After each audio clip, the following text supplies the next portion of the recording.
আসসালামু আলাইকুম ওয়া রাহমাতুল্লাহি তাআলা ওয়া বারাকাতুহু। বিসমিল্লাহ ওয়ালহামদুলিল্লাহ ওয়াসসালাতু ওয়াসসালামু আলা রাসূলিল্লাহ বা'দ। সুপ্রিয় দর্শক, দেশে কিংবা দেশের বাইরে যে যেখান থেকে দেখছেন এই মুহূর্তে আপনাদের প্রিয় চ্যানেল আর টিভি, আপনাদের সকলকে স্বাগত জানাই, মোবারকবাদ জানাই। আমি ডক্টর ফখরুল আশিকি। শুরু করছি আপনাদের জন্য আয়োজন, আপনাদের সাথে নিয়ে আয়োজন, আর টিভির সাপ্তাহিক আয়োজন প্রাণ নিবেদিত প্রশ্ন করুন। প্রিয় দর্শক, আপনারা জানেন যে অনুষ্ঠানটিতে আমরা একটি গুরুত্বপূর্ণ বিষয় নিয়ে কথা বলার চেষ্টা করে থাকি। তার পাশাপাশি আপনাদের যে কোনো প্রশ্নের সমাধান দেওয়ার জন্য আমরা প্রস্তুত থাকি। প্রিয় দর্শক, আজ যে বিষয়ে আমরা কথা বলবো এই বিষয়ের সাথে রিলেটেড সারা বিশ্ববাসী, বিশেষ করে মুসলিম মিল্লাহ, আমাদের জন্য একেবারেই ফরজ, সেটা হচ্ছে হালাল রিজিক অর্জন করা।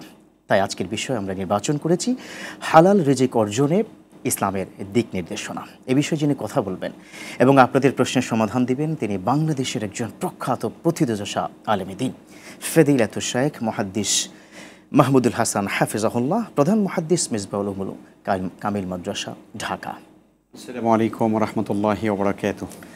প্রিয় দর্শক, আজকের যে বিষয়টি আমরা নির্বাচন করেছি, এই বিষয়ে কোনো প্রশ্ন থাকলে কিংবা তার বাইরেও যে কোনো প্রশ্ন যদি আপনি করতে চান, তাহলে স্ক্রিনে একটি নাম্বার দেওয়া রয়েছে, এই নাম্বারে আপনারা ফোন করবেন, নিশ্চয়ই আমাদের পেয়ে যাবেন। চলুন আজকের বিষয়ে কথা শুনি সম্মানীয় শাইখের কাছ থেকে।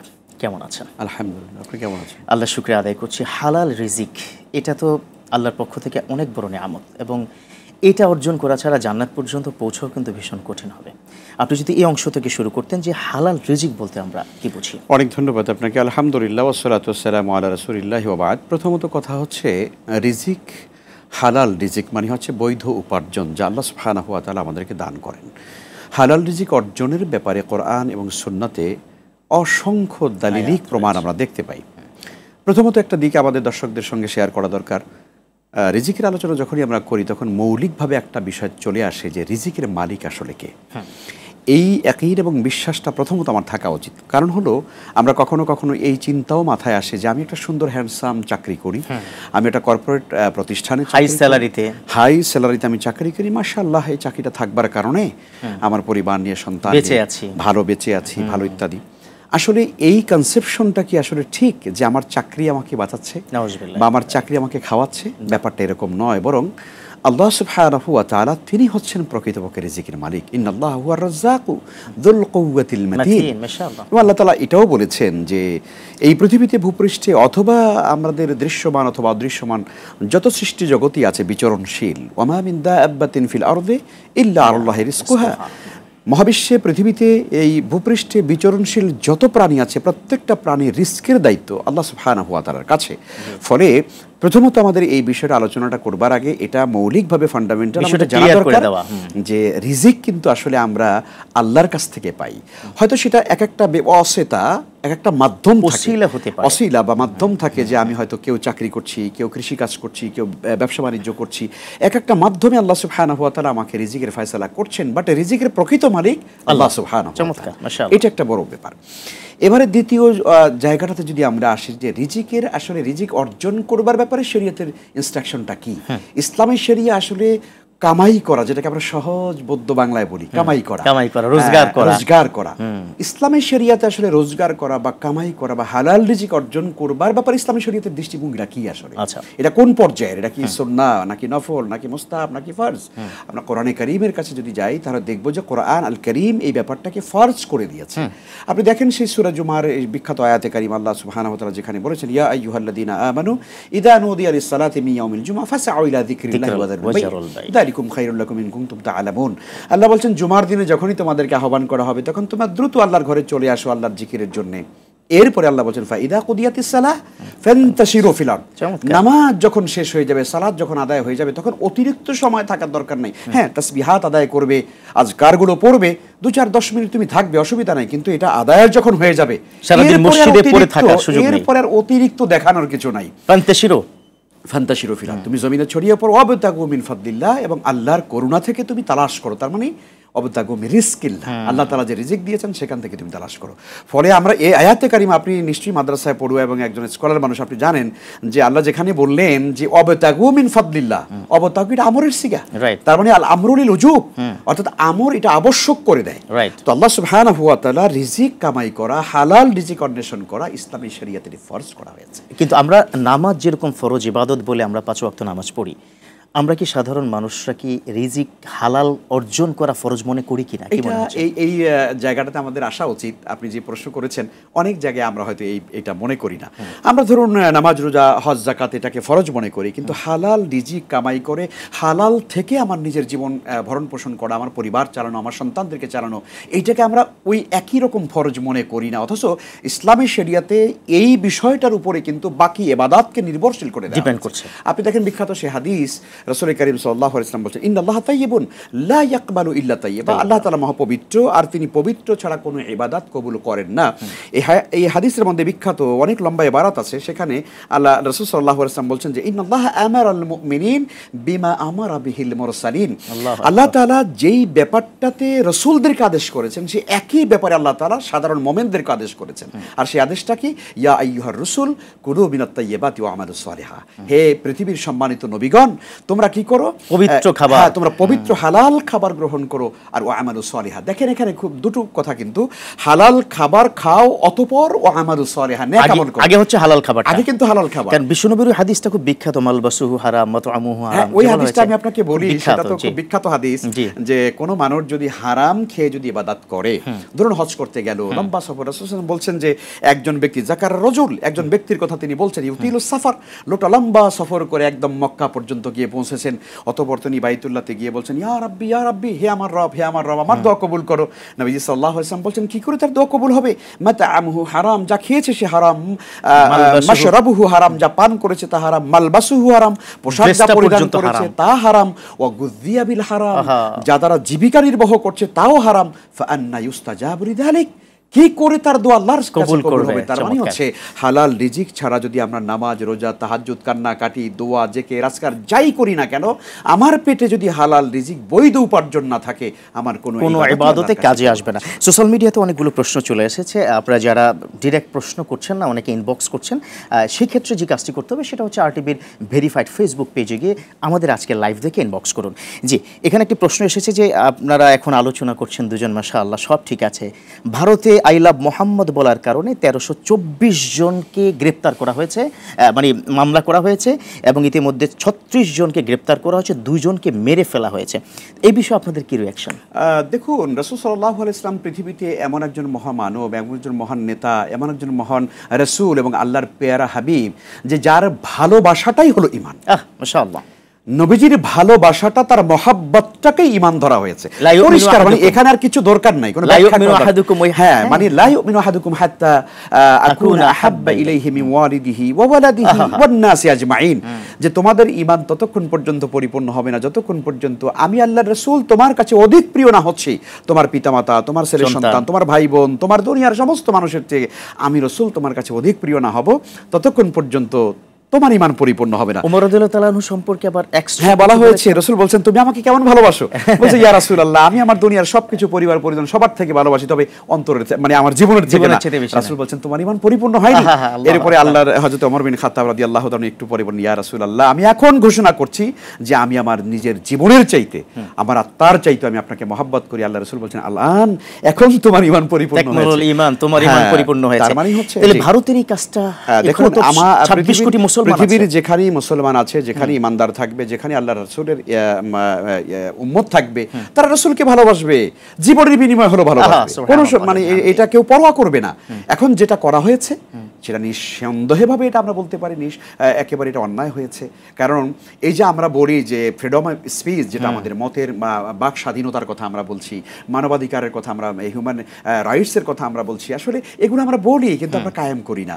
আমরা নবী মুহাম্মদুর রাসূলুল্লাহ সাল্লাল্লাহু আলাইহি ওয়াসাল্লাম, তিনি মদিনাতে 10টি বছর মাত্র তিনি সেখানে মদিনায় ছিলেন। আমরা জানি 10 বছরে মদিনায় এমন একটি রাষ্ট্র যেখানে বহু জাতিক একটা রাষ্ট্র ছিল মদিনা, যেখানে বহু ধর্মের মানুষ, বহু চিন্তার মানুষ, একটা সংবিধান দিয়ে সেখানে একটি মদিনা মানে সনদ তিনি তৈরি করেছেন, যা চার্টার অফ মদিনা বলা হয়, যেটা পৃথিবীর ইতিহাসে first written constitution of the world, পৃথিবীতে সর্বপ্রথম এটাকে লিখিত সংবিধান বলা হয়েছে। সেই সংবিধানের আলোকে যদি আমরা ইসলামকে চিন্তা করি, আমাদের জীবনকে, সমাজকে চিন্তা করি, তাহলে পৃথিবীতে আমরা তো শান্তি কায়েম করা সম্ভব। একটা দিয়ে সম্ভব, শুধু আমরা মদিনা সনদের যে ফলোটা যদি আমরা রাইটলি করি, এটা দিয়ে কিন্তু শান্তি আনা সম্ভব। আজকে আমাদের ভাইদের উপরে যে অন্যায়ভাবে আঘাত করা হয়েছে আমরা তীব্র নিন্দা জানাই, প্রতিবাদ জানাই। আর আমরা মনে করি যে না, এটি অন্যায় হয়েছে, এটি এবং এটার জন্য বিশ্বে কোথাও না হয়, পৃথিবীর কোথাও নাই। আমি আমার ধর্ম পালন করব, আমার নবীর কথা আমি বলবো, আপনি আপনার ধর্ম পালন করবেন, এটাই তো আমাদের ডেফিনেটলি এটাই হওয়া উচিত। আমরা রিজিক নিয়ে কথা বলছিলাম এবং এই অংশে অনেকগুলো প্রশ্ন আপনার কাছে ইতিমধ্যে সোশ্যাল মিডিয়াতে চলে এসেছে। প্রশ্নের জবাব শুনবো, আলোচনাও শুনবো, তবে একটা ছোট্ট বিরতির পর। প্রিয় দর্শক, দেখছেন আপনাদের প্রিয় চ্যানেল আরটিভির সাপ্তাহিক আয়োজন প্রাণ নিবেদিত প্রশ্ন করুন। নিচ্ছে এ পর্যায়ে ছোট্ট করে বিরতি, কোথাও যাবেন না, ফিরছি কিছুক্ষণের মধ্যেই।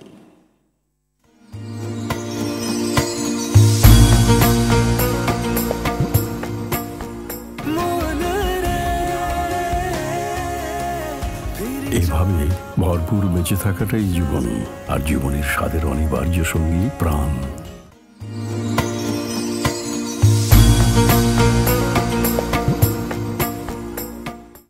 আলহামদুলিল্লাহ প্রিয় দর্শক, ফিরে এলাম বিরতির পর। আমাদের সাথে থাকার জন্য ধন্যবাদ। দেখছেন আপনাদের প্রিয় চ্যানেল আরটিভির সাপ্তাহিক আয়োজন প্রাণ নিবেদিত প্রশ্ন করুন। অনুষ্ঠানটিতে আপনারা প্রশ্ন করবেন, তবে সেক্ষেত্রে আমাদের স্ক্রিনে এই মুহূর্তে যে নাম্বারটি দেওয়া রয়েছে ফোন করুন, পেয়ে যাবেন। আলোচনা করছিলাম হালাল রিজিক উপার্জনে ইসলামের দিক নির্দেশনা। রয়েছেন মুহাদ্দিস মাহমুদুল হাসান হাফেজাহুল্লাহ।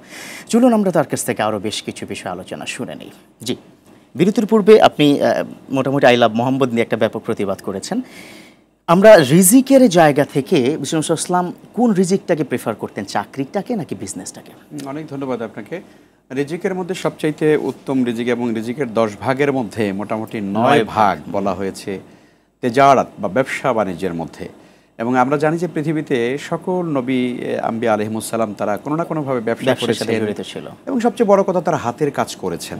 হ্যাঁ, এটা আপনি দেখেন, আমার ওই ছোটোবেলাতে একটা কবিতা মনে পড়েছিল। আমাদের বাংলাদেশের এই উপমহাদেশের একজন বড় ইসলামিক স্কলার এবং বড় দার্শনিক আল্লামা আজিজুর রহমান নেসারাবাদী কায়েদ সাহেব হুজুর রহমাতুল্লাহ আলাইহি, তো হুজুরে একটা সুন্দর কবিতা আমাদেরকে ছোটবেলা শিখাতেন যে ওগো মুসলমানের ছেলে, কাজ করিলে মান যাবে তা কোন হাদিসে পেলে। বাবা আদম ছিলেন চাষি, শাহ সুলাইমান জেলে, ওগো মুসলমানের ছেলে, কাজ করিলে মান যাবে তোর কোন হাদিসে পেলে। আসলে ব্যাপারটা হলো সকল নবীরাই কিন্তু হাতে কাজ করেছেন, কেউ ব্যবসা করেন। রাসূল সাল্লাল্লাহু আলাইহি ওয়াসাল্লাম তিনি তো সিরিয়া ব্যবসা করতে গিয়েছেন, তারপরে দীর্ঘ বছর ব্যবসা করেছেন। এবং শুধু তাই না, তিনি নবুয়াতের আগে মক্কাতে আম্মাজান খাদিজাতুল কুবরা রাদিয়াল্লাহু তাআলা তার যে ব্যবসা প্রতিষ্ঠান, ম্যানেজার হিসেবে তিনি যে সেই আরবের একজন শিল্পপতি ছিলেন বলা চলে, অনেক সম্পদ। হ্যাঁ, তো সেইটা দেখাশোনা তিনি ম্যানেজারের দায়িত্ব পালন করতেন বা দেখাশোনা করতেন। এভাবে করে সকল নবীদের জীবনে আমরা দেখি যে ব্যবসা করবার, একটা হালাল বিজনেস করবার একটা কিন্তু প্রবণতা দেখা যায় এবং তাদের সিরাতের মধ্যে এগুলো আসে। তো আমরা মনে করি, আমরা অনেকে মনে করি কি, যেমন আমাদের একটা মানে কনসেপশন কিন্তু বর্তমান সমাজে আমাদের, বিশেষ করে আমাদের এই সাবকন্টিনেন্টে কাজ করে, যে লেখাপড়া করতে হলে মানে করেছি এই জন্য যে চাকরি নিতে হবে, মানে একটা সার্টিফিকেট লাগবে চাকরির জন্য সার্টিফিকেট লাগবে। কিন্তু এই মানসিকতা আমাদের পরিহার করা উচিত। আমরা এটার কারণে কি বেকারত্ব কি বাড়ছে? হ্যাঁ, বাড়ছে তো। আমরা লেখাপড়া করব জানার জন্য, আর লেখাপড়া যখন করব, এলএম যখন আমার আসবে, নলেজ যখন আমার অর্জন হবে, তখন আমি সেটাতে উদ্যোক্তা হব। আজকে আলহামদুলিল্লাহ এই ব্যাপারে আমাদের বাংলাদেশে অনেক ওলামায়ে কেরাম উদ্যোক্তা হিসেবে আমাদেরকে কাজ করার জন্য পরামর্শ দিয়ে থাকেন। তো এই জন্য আমরা মনে করি যে আমাদের সবারই আসলে বিজনেস করা, হালালভাবে বাণিজ্য করা, ব্যবসা করা উচিত। একটা প্রশ্ন এসেছে সোশ্যাল মিডিয়াতে, এরকম একটা প্রশ্ন, সোশ্যাল মিডিয়া দিয়ে ইনকাম করা যাবে কিনা? না, সোশ্যাল মিডিয়ার আসলে সকল ইনকাম হালাল নয়, এটা আমাদেরকে খুব ভালো করে ডিফাইন করা যায় কি? হ্যাঁ, কারণ আমরা জানি যে সোশ্যাল মিডিয়াগুলোতে যে অ্যাডভার্টাইজমেন্ট যে বিষয়টা আছে, যেটার মাধ্যমে আসলে বেসিক্যালি আপনার ইনকাম ডলারটা আসে, অর্থাৎ আপনার পেজে যদি আপনি কোনো ধরনের কোনো অ্যাডভার্টাইজমেন্ট অনুমোদন না করেন, তাহলে তো আসলে আপনার এখানে কোনো ডলার আসছে না, তাই না? তো এই যে আপনি অনুমোদন করছেন, কোন জাতীয় অ্যাডগুলো আপনি অনুমোদন করছেন, সেটা একটা গুরুত্বপূর্ণ ব্যাপার। এখন আপনি যদি ধরেন ইন জেনারেল সবার যেগুলো ভালো লাগে, দেখতে খুব পছন্দ করে, ছেলেফেরা এই টিনেজরা যেগুলো পছন্দ করে, আপনি সেগুলো দিয়ে অনুমোদন করে দিলেন, সেখান থেকে মাশাআল্লাহ বেশ ভিউ হচ্ছে, সবাই ওগুলো দেখতেছে, এগুলো দেখতেছে, হালাল আর হারাম সব মিলে একাকার হয়ে গেছে। তখন তো আপনার এই ক্যাটাগরি করার যদি কোনো অপশন থাকে, এই আয়টা তখন হালাল হবে না। জি, ক্যাটাগরি করার যদি অপশন থাকে, সুযোগ থাকে, এখানে সুযোগ থাকে। আলহামদুলিল্লাহ আমরা জানি যারা হালালভাবে আসলে সোশ্যাল মিডিয়াতে নিজেরা ভালো কন্টেন্ট নিজেরা দেন এবং সেগুলো দেখতে গিয়ে কেউ যেন অন্যায় কিছু না দেখে, সেইটা তারা শর্ত করে দেন যে আমি এই জাতীয় অ্যাডগুলো আমি অনুমোদন করছি, মানে ক্যাটাগরি করা। এই বিষয়ে আরেকটা প্রশ্ন এসেছে যে আমরা দেখি বর্তমান সোসাইটিতে কাপল ব্লগ সোশ্যাল মিডিয়াতে ব্যাপক hit, super hit, bumper hit বলা যায় এবং ভাইরাল। এই কাপল ব্লগ দিয়ে অনেকে ইনকাম করছে। কি করছে? কাপল ব্লগ। হ্যাঁ, মানে নিজেরা বুঝতে পারছি। জি জি, বুঝতে পারছি। মানে জোড়ায় জোড়ায় মিলে এরকম ব্লগ তৈরি করে, সেখান থেকে ফ্যামিলি ব্লগ আর মানুষের সামনে এসে নানান ভিডিও করে মানুষের, না এটা জায়েজ নেই, হারাম। বিলকুল হারাম। আচ্ছা, কারণ হচ্ছে আসলে আপনারা আপনাদের দাম্পত্য জীবনটাকে সস্তা বানিয়ে ফেলেছেন। আচ্ছা, আচ্ছা। আপনাদের ভেতরে ভালোবাসা, আপনাদের ভেতরে রাগ অনুরাগ, আপনাদের ভিতরে নিজেদেরকে মমতা, প্রীতি, প্রোডাক্ট বানিয়ে ফেলা। হ্যাঁ, অর্থাৎ আপনি আপনার স্ত্রীকে যে ভালোবাসাটা দেন, আর আল্লাহ সুবহানাহু ওয়া তাআলা এটাকে গোপনে দেওয়ার জন্য সুযোগ করে দিয়েছেন। আর ভালোবাসাটা যত গোপনে থাকে, স্বামী স্ত্রী ভালোবাসা যত গোপনে থাকে তত তত মাধুর্য। সেটা উপভোগ্য হয়।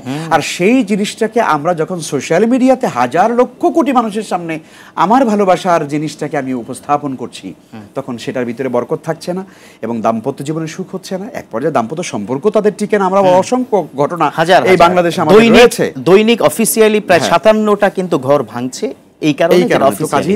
এইভাবে কোনো ইনকাম করা এটা সম্পূর্ণ হারাম। জি, আরেকটা একজন প্রশ্ন করেছে যে আমরা যে কোনো বিজনেস কিংবা বিল্ডিং এর প্রজেক্ট করতে গেলে আপনার ব্যাংকের লোন ছাড়া করা যাচ্ছে না, তো সেই ক্ষেত্রে আমরা কোন প্রক্রিয়া আগাবো? না, এখন বাংলাদেশে আলহামদুলিল্লাহ আমরা জানি যে ব্যাংকিং খাতে এখানে দুটো প্রক্রিয়া মেনটেন করা হয়। একটা হলো আপনার শরিয়া ভিত্তিক ব্যাংক, একটা কনভেনশনাল ব্যাংক, দুটো সিস্টেম আছে।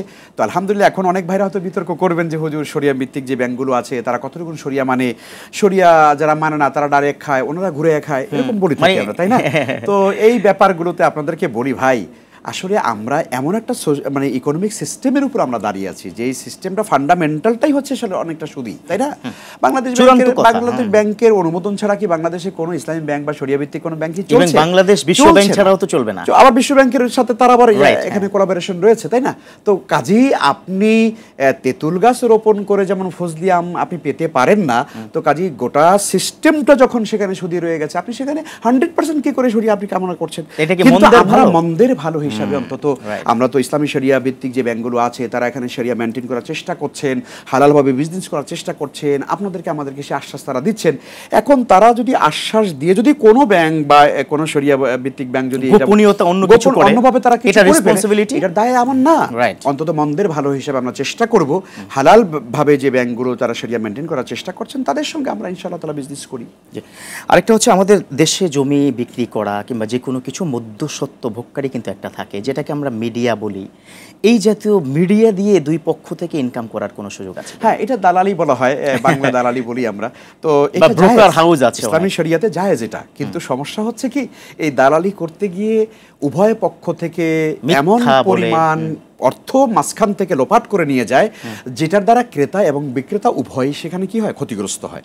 এইটা শরিয়াতে জায়েজ নেই। অর্থাৎ আপনি কোনো বাণিজ্য করবেন, কোনো ব্যবসা করবেন, যাই করবেন, সেখানে লা দরারা ওয়ালা দিরারা, এটা ইসলামের সঠিক একটা নীতিমালা।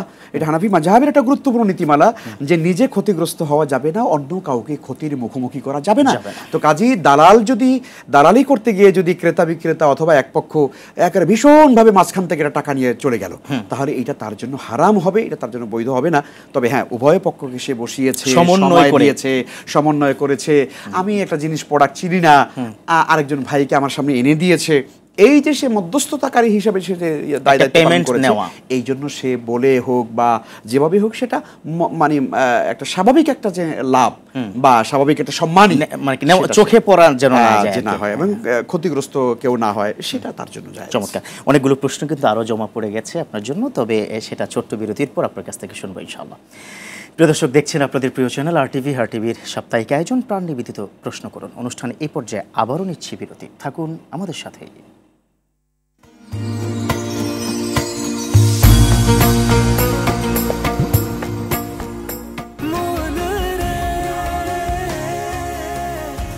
এভাবে ভরপুর বেঁচে থাকাটাই জীবন, আর জীবনের স্বাদের অনিবার্য সঙ্গী প্রাণ।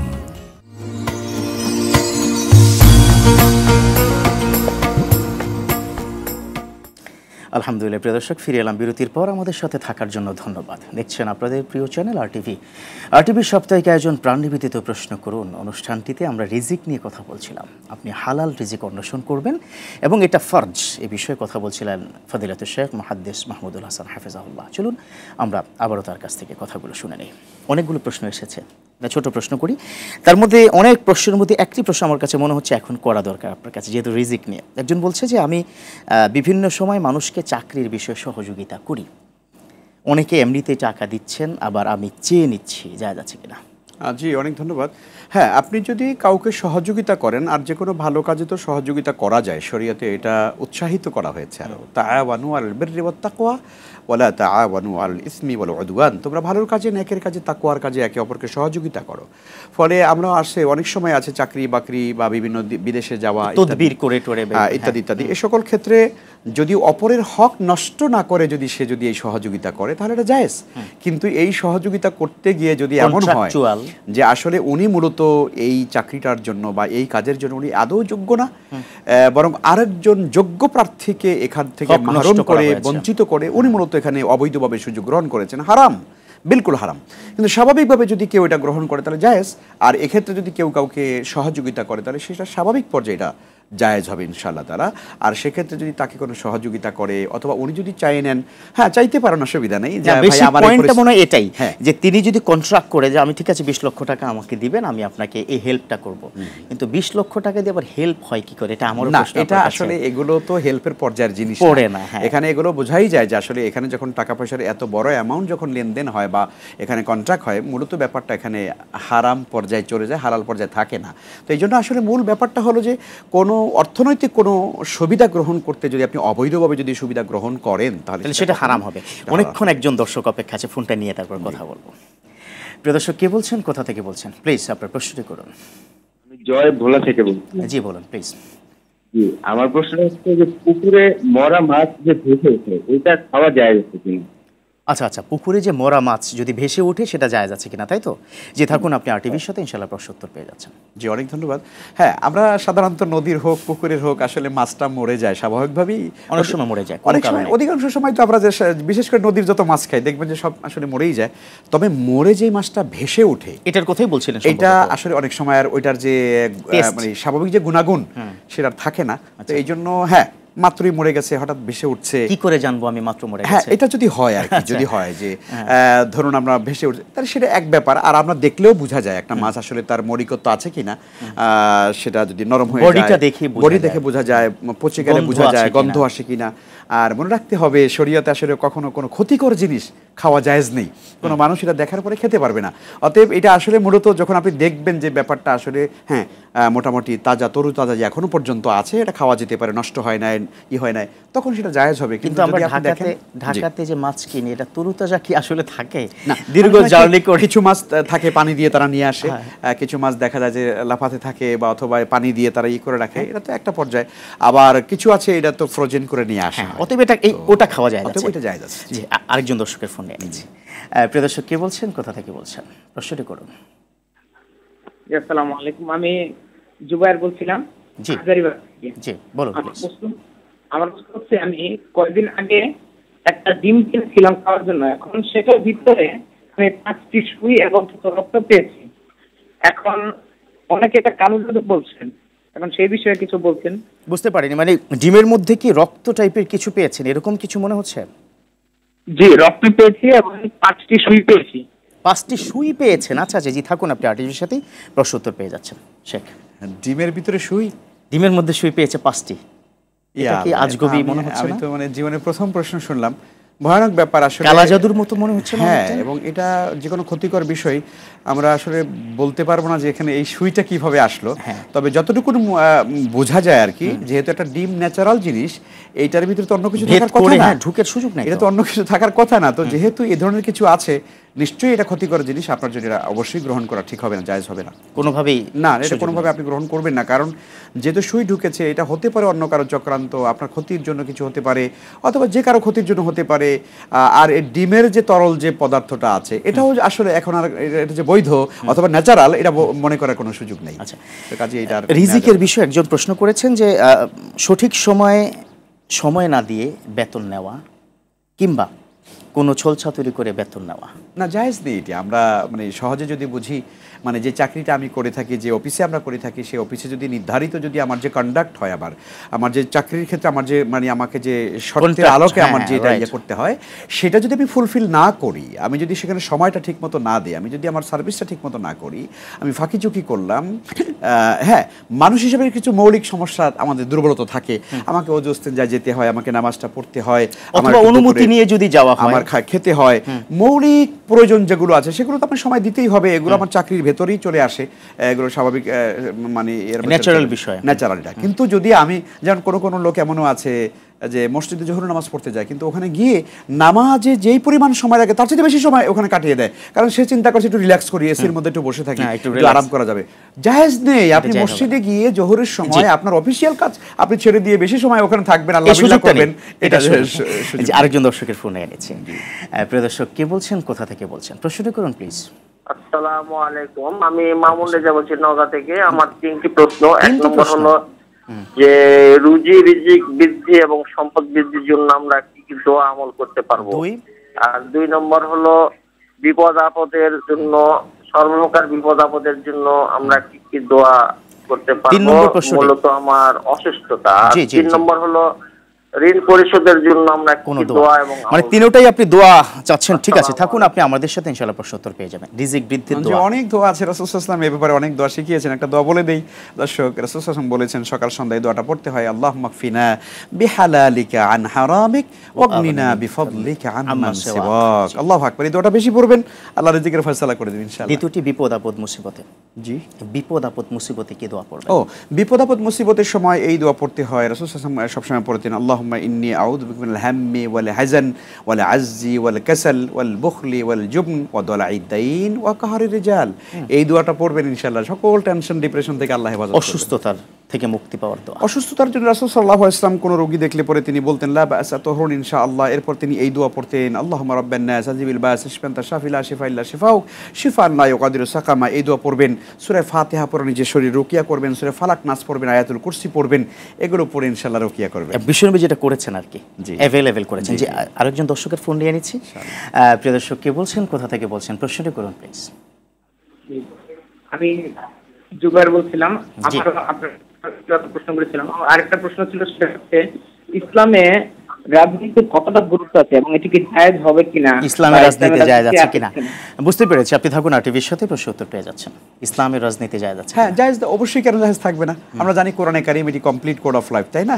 আর ইসলামকে আল্লাহ তাআলা পরিপূর্ণ জীবন বিধান হিসেবে দিয়েছেন। আল ইয়াউমা আকমালতু লাকুম দীনাকুম ওয়া আতমামতু আলাইকুম নি'মাতি ওয়া রাদিতু লাকুম ইসলামা দীনা।